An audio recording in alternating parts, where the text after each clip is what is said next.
Ontem nós tivemos já uma bela palestra, né? E hoje nós daremos sequência, convidando para ministrar a primeira palestra de hoje, com o tema Viva Bem a Idade que Tem, o professor mestre Guilherme Falcão. Psicólogo clínico, gerontólogo, sexólogo, teólogo, filósofo, mestre em tecnologia e trabalho, gênero, logoterapeuta, professor de nível superior em graduação e pós-graduação, especialista em psicologia clínica, sexualidade humana e gerontologia social.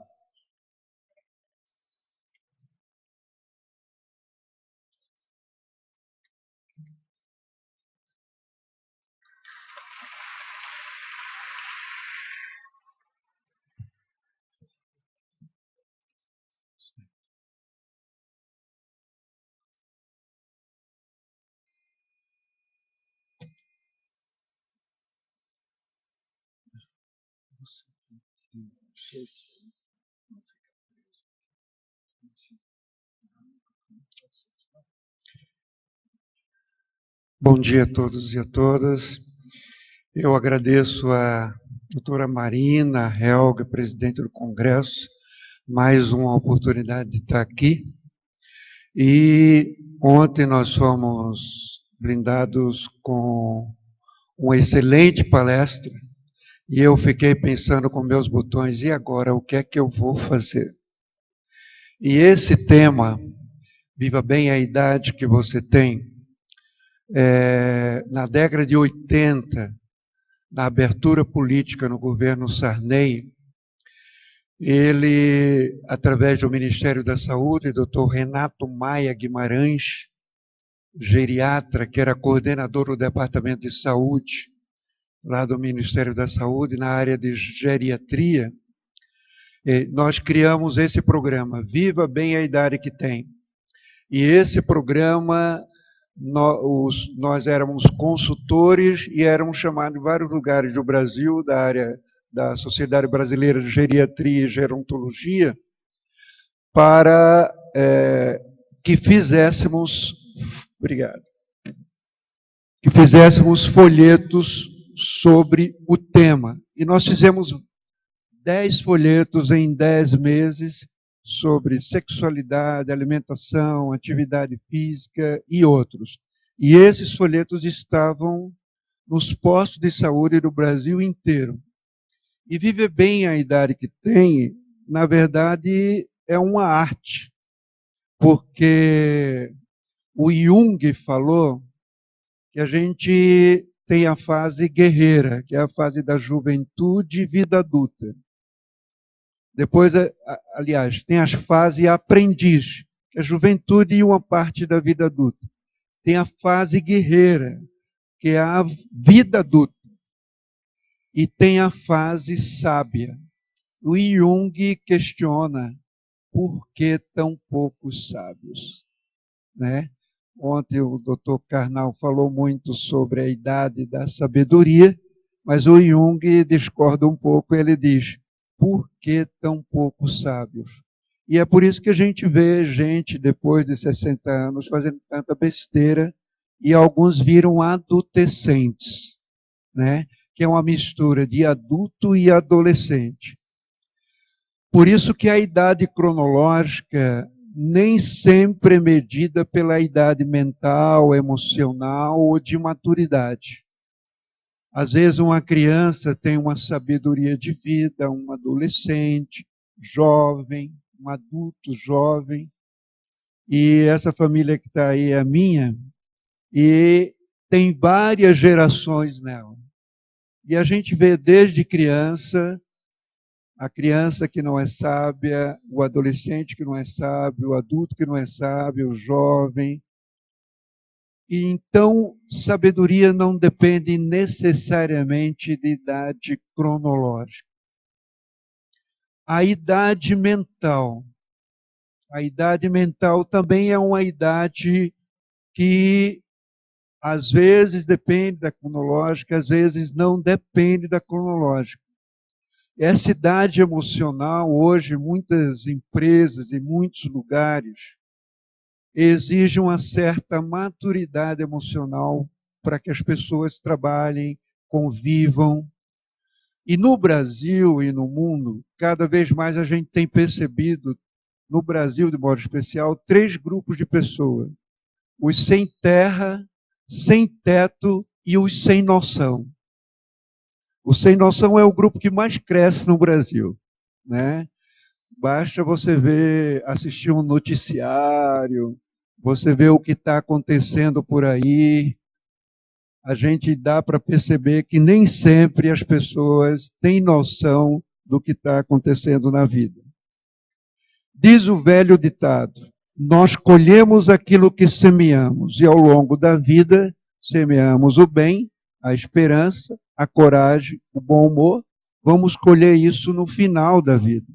Pelo contrário, se passamos pela vida desanimados e mal-humorados, com ciúmes e inveja, é isso que colheremos no apagar das luzes. Doutor Padre André, aquilo que a gente faz no cotidiano, tem gente que tem várias máscaras para viver, né? Então, tem gente que tem uma máscara em casa, outra máscara no colégio, ou na faculdade, ou no trabalho, outra máscara com os amigos. O pior é quando ele se esquece uma dessas máscaras. Aí a coisa complica, porque aí ele vai trocar papéis. E o bom da vida não é a gente usar máscaras para viver. O bom da vida é a gente viver. Por exemplo, tem muita gente que chega ao consultório e diz: mas todo mundo reclama que a primeira impressão que tem de mim é que eu sou uma pessoa chata, desagradável, etc. Já tem gente balançando a cabeça, concordando com isso. Aí eu digo assim para o paciente: você está fazendo um marketing contrário de você. O teu marketing está difícil. Você tem que mudar para a tua maneira real de ser. Por exemplo, eu sou uma pessoa calma. Em qualquer lugar, de qualquer pessoa que me conheça vai saber que eu sou uma pessoa calma. É uma característica da minha personalidade. Então, tem pessoas que é uma coisa e um papel aonde ela estiver. Aí fica difícil as pessoas conhecerem essa pessoa. Mas ao longo da vida, eu sempre digo, na questão do envelhecimento, até para adolescente, jovem, se você está mal-humorado dessa idade, eu tenho uma má notícia para você. Que à medida que você for envelhecendo, vai piorar o mau humor. Agora, se você é uma pessoa bem-humorada, de bem com a vida, eu tenho uma ótima notícia para você. Você vai envelhecer de bem com a vida. Isto é, aquilo que a gente semeia, aquilo que a gente planta, é o que a gente colhe diariamente, né? A idade cronológica acompanha a idade de maturidade. Essa imagem de uma idosa olhando o espelho, a gente está na fase da tirania da estética. E o doutor Karnal falou bastante sobre isso, eu não vou ficar repetindo. Mas a questão da estética é uma questão que tem levado muitas adolescentes jovens para anorexia, bulimia. Eu já encontrei uma ex-miss gaúcha, com 22 anos, já tinha feito 25 operações plásticas, né? Algumas atrizes brasileiras, como a Glória Menezes, quem não lembra, há umas décadas passadas, ela fez uma plástica que vivia rindo, assim, de tão esticada que ela... Aquela desbocada, como é mesmo o nome dela, que faleceu com 90 e poucos anos, hein? Desi Gonçalves, uma graça ela, mas já tinha feito tanta plástica que fazia assim, o outro lado ia para o outro, né? Era muita plástica, muita, muita. E, na verdade, o doutor Ivo Pitangui, que fez plástica em muita gente, ele disse que não iria fazer para ele próprio a equipe dele, porque ele diz que ruga é dignidade. O que é que ele quis dizer? Assuma você mesmo como você é. E eu lembro que quando eu tinha 17 anos, eu não gostava de ter lábios grossos. E eu fui tirar uma foto 3x4. E quando eu tirei, eu fiz assim, ó, olha para mim. Engoli os lábios. Quando eu olhei a foto, mas que palhaço, né? E o que aconteceu? Eu passei a gostar de mim mesmo. E olhe que monumento com 6.1. Se você não gosta, o problema é seu. Eu gosto. E é uma coisa importante na vida, a gente se gostar. A gente gostar do corpo da gente, da maneira de ser da gente. Por quê? Não adianta sonhar muito com o futuro, nem reclamar ou endeusar exageradamente o passado, mas viver esse momento. Se você encontra um idoso, uma idosa, que fica recordando o passado de modo saudosista, ela está deixando de viver o presente. Agora, se encontra um idoso ou idosa ativo, ele fala do presente, ela fala do presente, não fica falando do passado, né? Então, viver do passado é ser museu.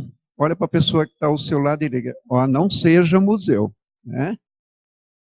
E eu fui dar uma palestra na Federal lá do Paraná, aí falei essa coisa de passado e tudo, aí uma menina de 19 anos disse, mas no meu tempo, eu disse, meu Deus do céu, começou cedo demais, né?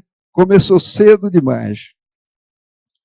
Viva a plenitude do momento e terás vivido a plenitude da vida.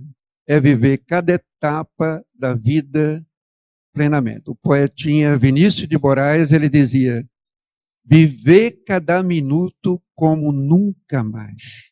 Esse momento aqui não vai repetir-se no tempo e no espaço.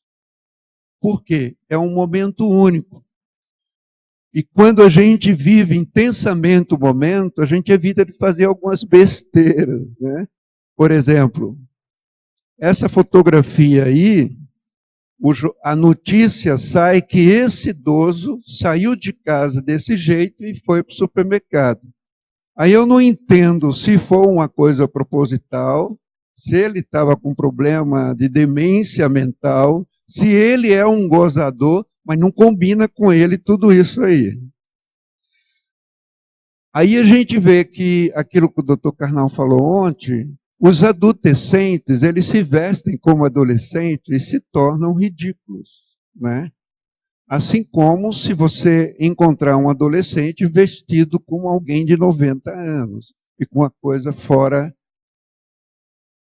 Um dos segredos de viver bem cada idade que tem na vida, vamos ler junto? Fazer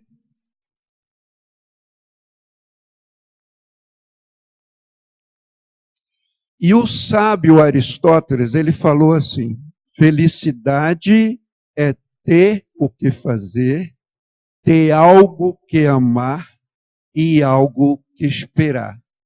É alguém que está interagindo com a vida. A gente diz para pessoas na preparação da aposentadoria, né? Cadê a Helga? Preparação da aposentadoria, a gente trabalha com a pessoa para que se prepare para fazer outras coisas se ela não quer continuar fazendo o que ela faz. Mas ela não pode ficar a ver navios, né? Mesmo em Ribeirão Preto, que não tem praia, etc. Então, não pode ficar a ver navio, ela precisa ter algo para fazer.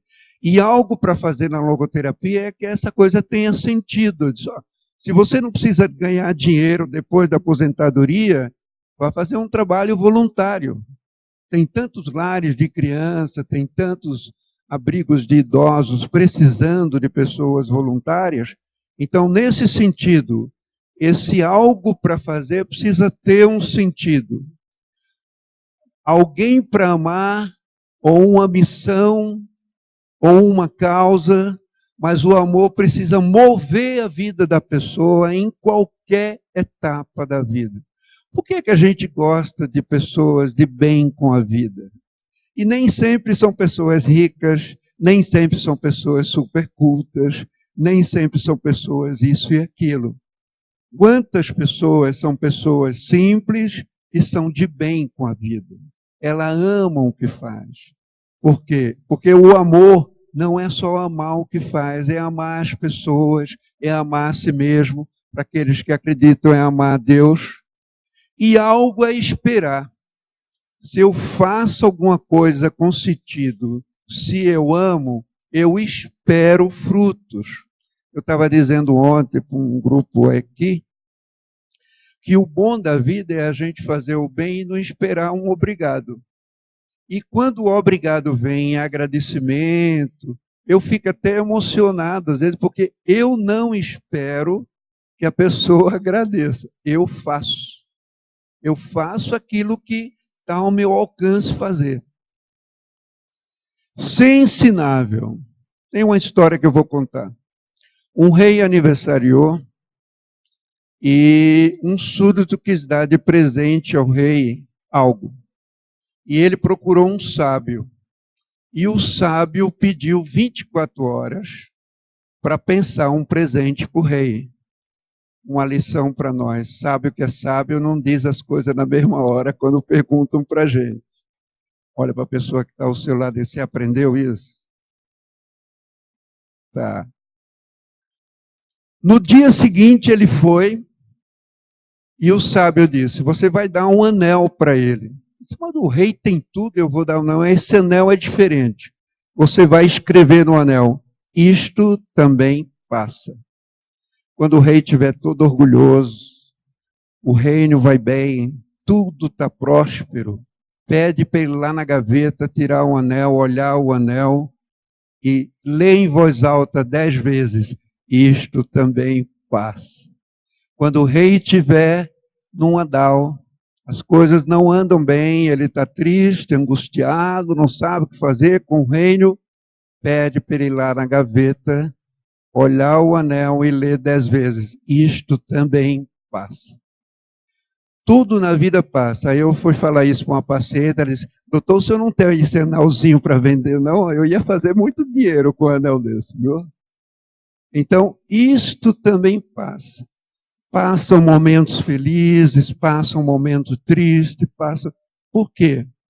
Até um dos salmos fala que o choro vem pela noite, a alegria vem pela manhã. Por quê? Essa é a dinâmica da vida. Às vezes, quando a gente está num momento difícil, a gente só fica olhando aquele momento difícil. Quem aqui leu o Tio Patinhas, sabe que o Tio Patinhas, quando estava com um problema, ele mergulhava na piscina. É claro que ele se machucava com tanta moeda, mas a gente, como criança, lê aquilo e acha que é legal. Mas o Tio Patinhas fazia outra coisa. Ele ia para uma sala que ele pensava e ficava rodeando, rodeando. E o tapete gastava, e o assoalho gastava. Às vezes, quando a gente está com uma dificuldade na vida, a gente fica como o Tio Patinhas arrodeando naquela dificuldade e não vai sair da dificuldade. Na logoterapia tem a autotranscendência, a minha capacidade de ir além daquela situação que eu estou.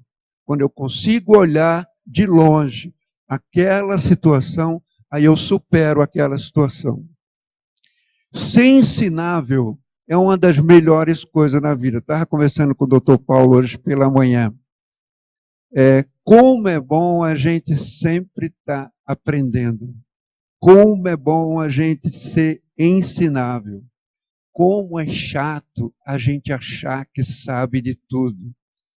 E tem um amigo meu que diz, se você tem alguma dúvida, procure um adolescente que ele tem a resposta. A gente está criando uma geração que, porque tecla ali no celular, né, no Google, acha que sabe de tudo. O achar que sabe de tudo é o achar, não sabe.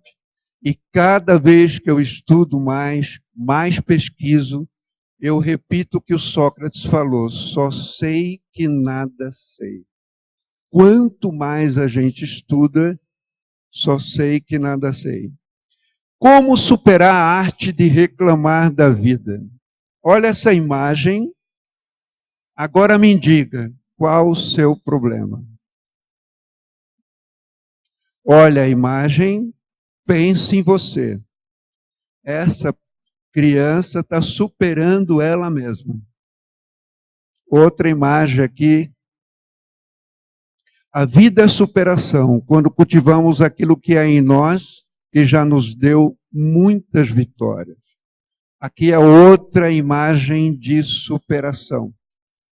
Uma mulher, nesse estado, gerou um neném e a família está passeando como qualquer família.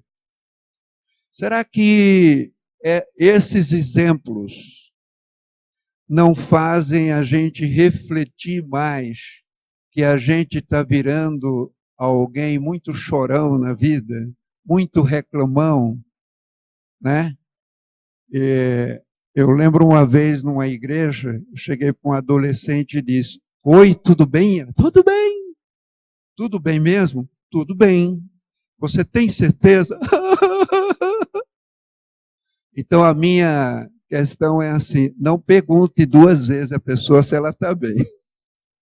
Porque a gente, com essa frase, a gente já passa pela pessoa correndo, porque a gente não quer ouvir. Não, não está bem, pronto. Agora eu vou ter que gastar 5 minutos da minha vida ouvindo essa pessoa. Por quê? Porque a disponibilidade de ouvir está cada vez menos. E o relacionamento faz de conta está cada vez menos. Eu lembro meu filho, quando estava com 14 anos, naquela época que o Messenger era o máximo, 10 amigos ao mesmo tempo, eu não sei como é que conseguia. Aí eu disse: e quando um amigo desse virtual faz alguma coisa que você não gosta, o que é que você faz?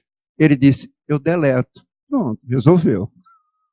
Deleto o amigo virtual e deleto o amigo real.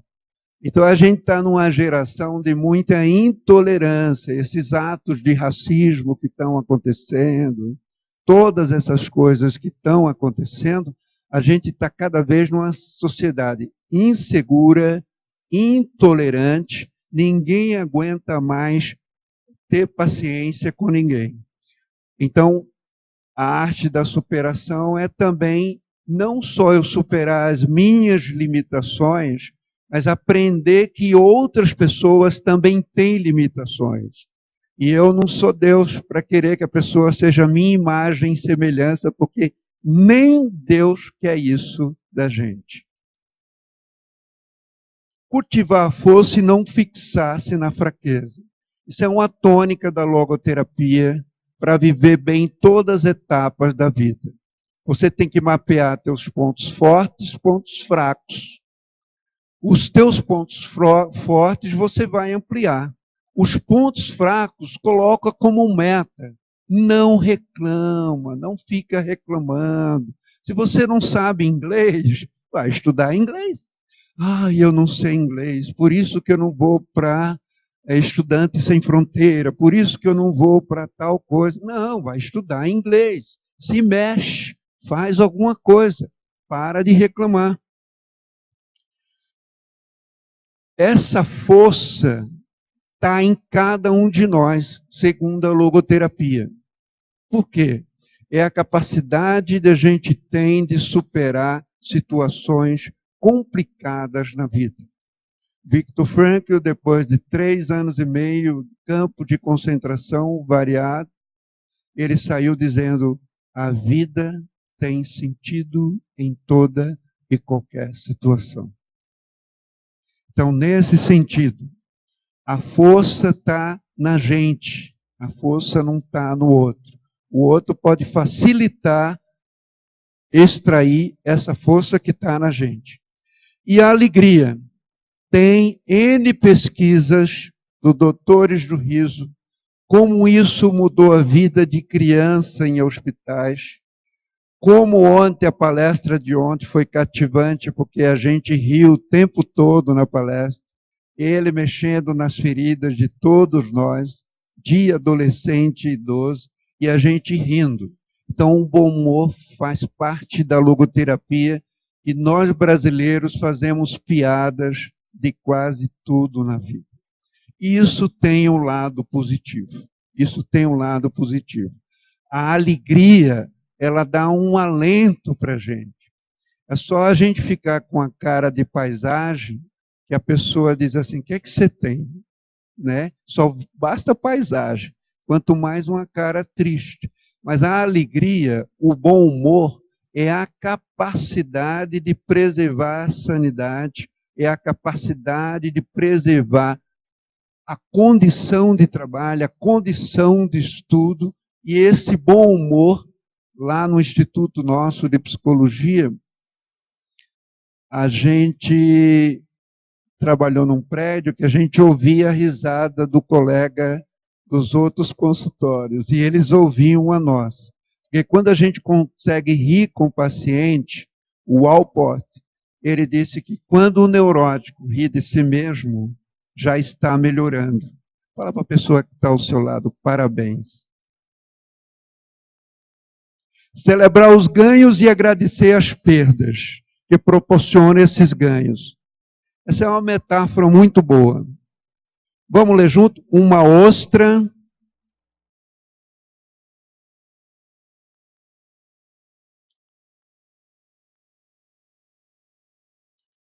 O Jung diz que o médico que não foi ferido não pode curar. A pessoa que não foi ferida tem dificuldade de curar porque ela subestima a dor da outra pessoa. E Viktor Frankl, na logoterapia, foi um exemplo, campo de concentração, as sequelas que ele ficou, ele preservou um bom humor, preservou o sentido de vida. Ele transformou o sofrimento em um sentido de vida. Então, você está agradecendo coisas pequenas na tua vida que acontecem todo dia? Você está refletindo sobre as tuas perdas? Porque todo ganho tem perda e toda perda tem ganho. Não há perda sem ganho e não há ganho sem perda. Apreciar a natureza e cultivá-la. Eu ia passar um vídeo sobre Maceió, mas não sei se está acessando aí. Não, é outro, aquele é outro. Esse aqui é Maceió, a minha terra. Se você não conhece, você está perdendo de conhecer uma natureza fantástica. As melhores praias e mais bonitas do Brasil estão em Maceió e Natal. Se você aprecia a natureza, aprecie essas duas cidades para você conhecer praia, e o nome é Alagoas, é porque está entre lagoas. Então, você imagine que falta eu sinto de praia em Curitiba, que não tem praia. Né? Eu moro perto de um parque que tem uma lagoa, porque eu preciso muito de água. Apreciar a natureza, a capacidade de você ver um sabiá e ficar olhando aquele sabiá. Né? De ver esse campus, como tem verde nesse campus aqui de verão. Né? Eu disse para o Paulo, vindo para cá, você sai de uma sala de tijolos e vê a natureza, é um impacto muito bom, muito bom.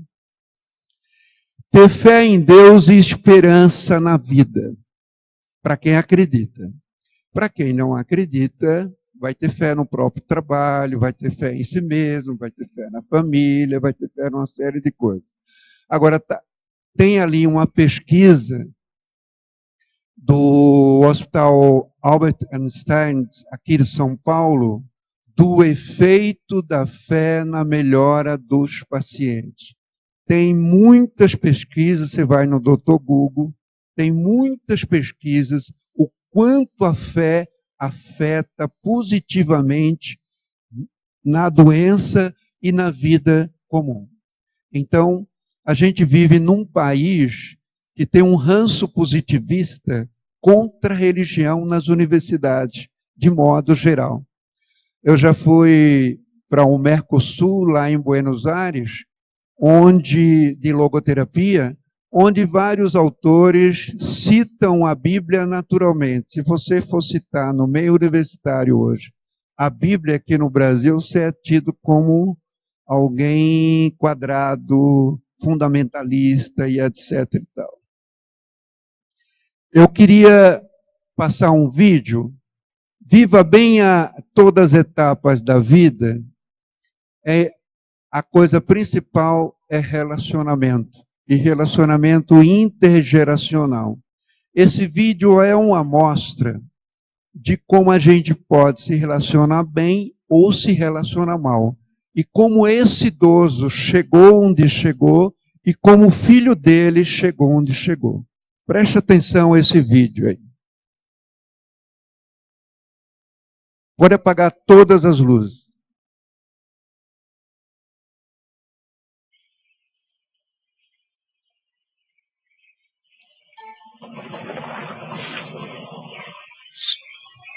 Τι είναι αυτό? Ένα σφουρίδι.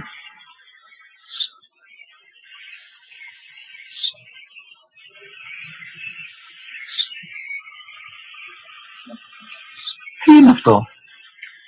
Μόλις τώρα στο πατέρα, σφουρίδι είναι.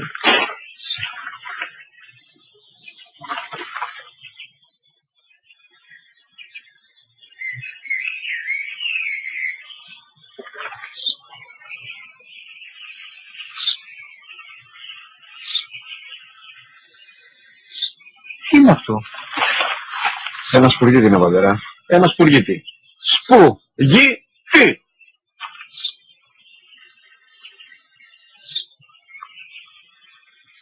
Τι είναι αυτό? Γιατί το κάνεις αυτό το πράγμα, μπορείς να μου πεις τόσες φορές σου είπα, είναι ένα σπουργίτι! Δεν το καταλαβαίνεις! Πού πας?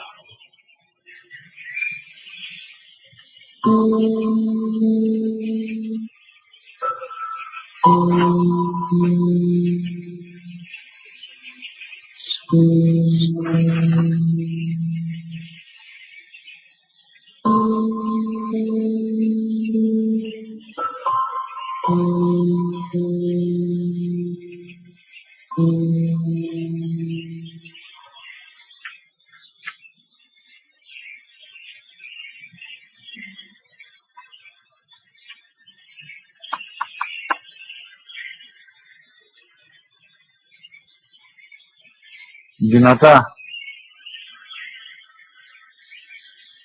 Σήμερα ο μικρός μου γιος που πριν λίγες μέρες έκλεισε τα 3 καθόταν μαζί μου έξω στο πάρκο όταν ένα σπουργίτι ήρθε και κάθισε απέναντί μας. Ο γιος μου με ρώτησε 21 φορές τι ήταν αυτό και του απάντησε και τις 21 φορές ότι ήταν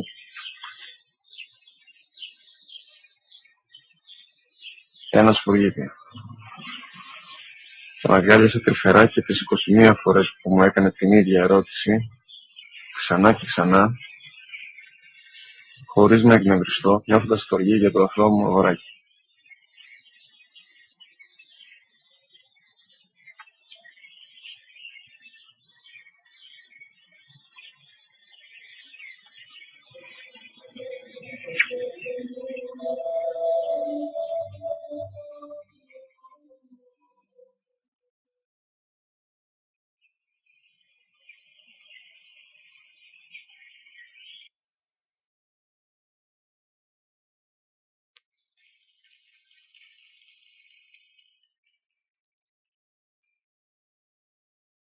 Sem palavras, né? A gente chega a uma etapa da vida e não tem relacionamento. Eu atendi uma vez um paciente, 72 anos. Ele já chegou bastante doente. E ele disse, doutor, eu quase que não tive férias, nem feriado, poucos finais de semana. Eu lutei para os meus filhos terem um patrimônio. Hoje eles estão loucos que eu morra para desfrutar o patrimônio. O que é que ele fez? Aí ele refletiu. O que é que eu fiz com a minha vida, doutor? A vida, gente, é relacionamento. é o legado que a gente deixa, é o que vai ficar, é o que vai ficar na memória, é o que vai ficar no coração, na mente. Aí uma vez, falando isso em sala de aula, eu disse, o que é que você quer ouvir quando você estiver lá no caixão? Aí um aluno brincalhão disse, está abrindo os olhos. Mas a gente ouve mentiras e verdades num velório. Agora, cada um vai construindo uma história de etapas de vidas e de relacionamento, e a gente sabe o que vão dizer sobre a gente. Mas nunca é tarde para mudar. Sempre há uma possibilidade de mudança. Isso são as boas novas da logoterapia. A logoterapia não tem limite cronológico, né? Porque a logoterapia abre uma fronteira de amor, de aprendizado contínuo. A gente vai dar uns minutinhos para... Tempo esgotado? Tempo esgotado. Então, muito obrigado. Tudo de bom.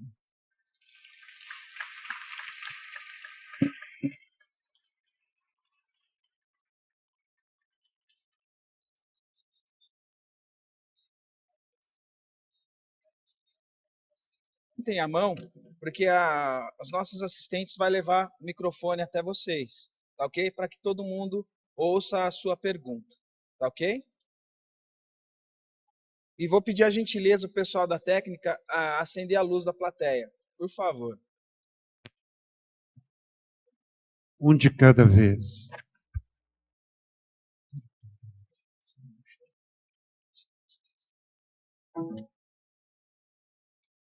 Alguma pergunta?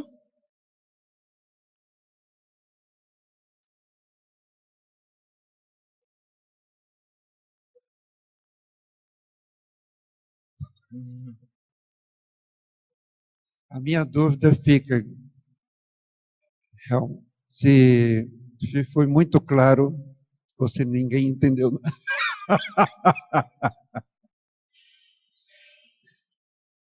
Eu sei que... Pois não.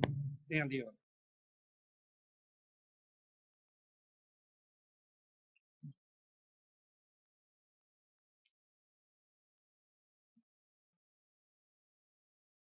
Bom dia.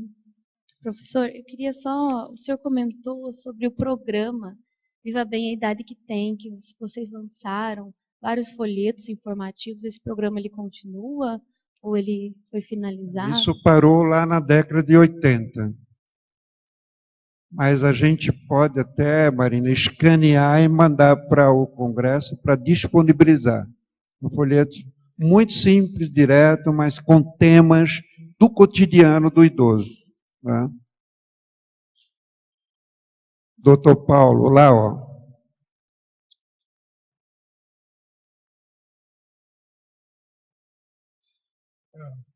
Na verdade, é um comentário, Falcão, e eu acho que tu poderia aproveitar e comentar em cima disso. Né? Nós estamos num evento para falar de logoterapia e envelhecimento. E há vamos dizer, um esforço para mostrar que uma pessoa velha, e velha hoje se usa para insultar as pessoas, tu é um velho, né? Ninguém insulta uma pessoa dizendo tu é jovem. Né? E eu lembro aí, passando para homens e mulheres, de um comentário da antropóloga Margaret Mead, comentando essas questões de hipervalorização do homem, por exemplo, em sociedades, e às vezes desvalorização da mulher, em que ela dizia: uma sociedade que desvaloriza metade dos seus membros é uma sociedade que tem alguma coisa de errado. Tá?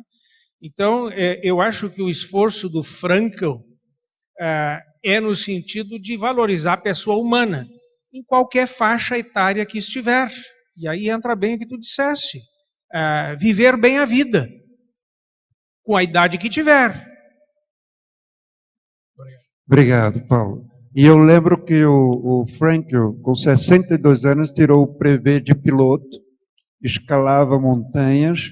Então, para você viver de forma dinâmica na vida, é preciso querer viver. Querer viver. A idade, você vai se adaptar às circunstâncias da vida, às etapas da vida, aquilo que a vida está oferecendo. Mas você tem que criar também. A gente vive numa sociedade tão consumista que parece que as pessoas estão esperando um kit de felicidade no supermercado, em qualquer lugar, em shopping. Não existe kit de felicidade, né?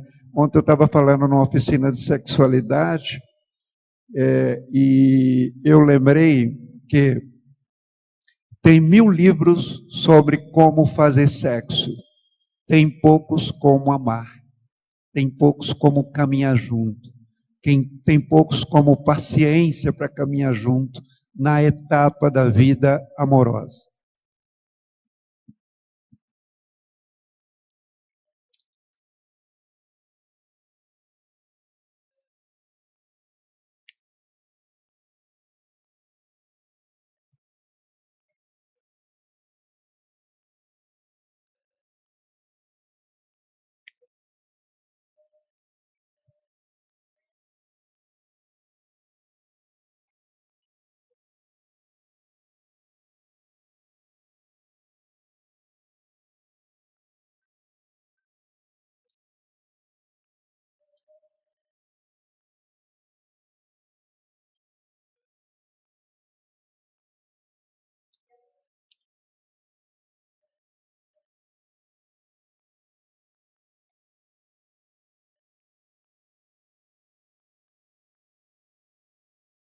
É verdade. É verdade. É o que a gente falou de pessoas ensináveis, né? Tem gente que a vida inteira é ensinável. Ela quer descobrir o mundo, quer descobrir a vida, e as pessoas se tornam interessantes, e os assuntos se tornam interessantes, e a vida se torna interessante. Quando você se torna um bigólatra, adora o próprio umbigo, você se torna uma pessoa chata. Porque tudo gira em torno de você, né?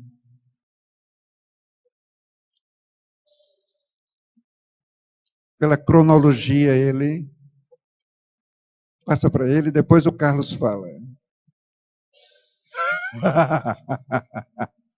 Vive bem a idade que tem. Muito bem, você, professor, começou justamente pelo que eu queria dizer. Eu acho que tudo isso que foi falado, para mim, fica resumido numa frase de um poema de Voltaire, que diz o seguinte: quem não vive a própria idade, dela conhece somente a dor. Muito bom.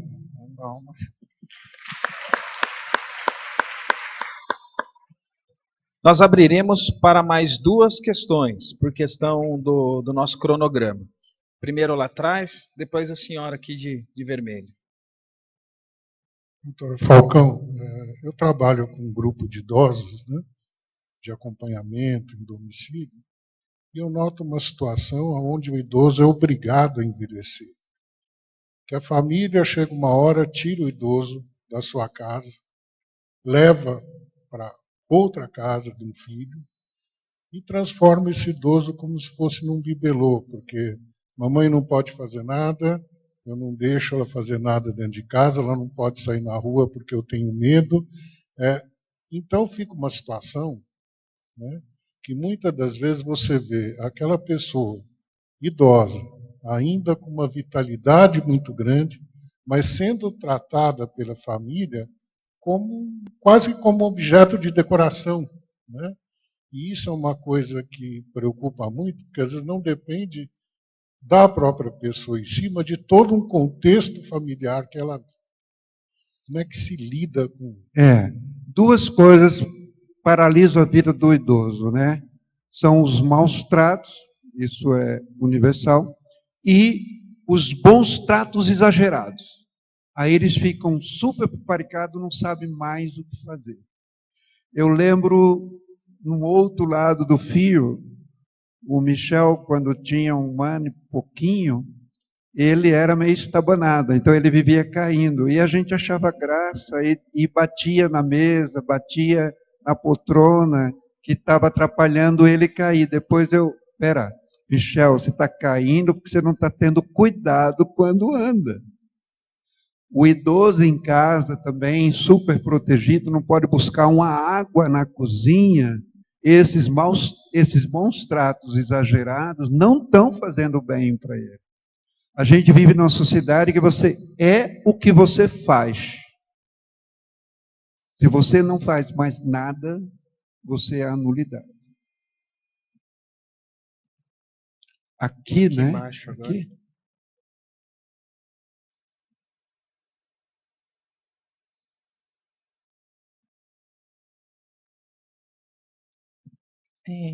Tem uma senhora que mora aqui em Ribeirão, e ela viveu na guerra, e ela tem hoje 85 anos.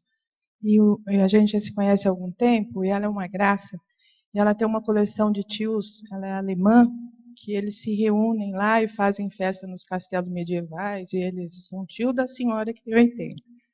E ela trouxe uma austríaca de São Paulo, que veio visitá-la na Ípica, e a mulher tinha 94 anos. E eu fui impactada quando eu fui ver uma mulher de 94 anos, eu fiquei na minha cabeça imaginando. Quando eu cheguei no quarto, a mulher levantou, pegou a bengala e me chamou para ir lá fora. A gente deu volta no quarteirão na Ípica, aqui em Ribeirão, que é enorme. Ela olhou para mim e falou assim, eu não sou velha, eu só tenho idade. Aquilo foi tão forte, eu não sou velha, eu só tenho idade. Acho que essa sabedoria dessas senhoras, né, desse pessoal, povo vivo, que vitalidade, e que coisa gostosa que é ficar perto deles, né? Obrigada. Muito bom. Mais um? Só uma notícia, com o avanço da medicina, de políticas públicas, no Brasil tem 25 mil idosos com mais de 100 anos. Estou olhando para aquelas jovens ali, se preparem. Né? Porque cada vez mais a gente vai viver. E tem que viver mais com essa atitude de vida, de sede de viver, vontade de viver. E outra coisa, você vai dizer, não, mas se está com Alzheimer, se está com outra demência, se está numa cama, que a logoterapia na psiquiatria trabalha a dignidade da pessoa. Por que é que a gente atura uma criança na mesa melecando tudo e a gente não atura um avô e um pai que tem mal de Parkinson e meleca tudo? Por quê? Qual é a diferença? Por que é que ele tem que comer isoladamente e a criança tem que comer com a gente? Então, discriminação. Muito obrigado.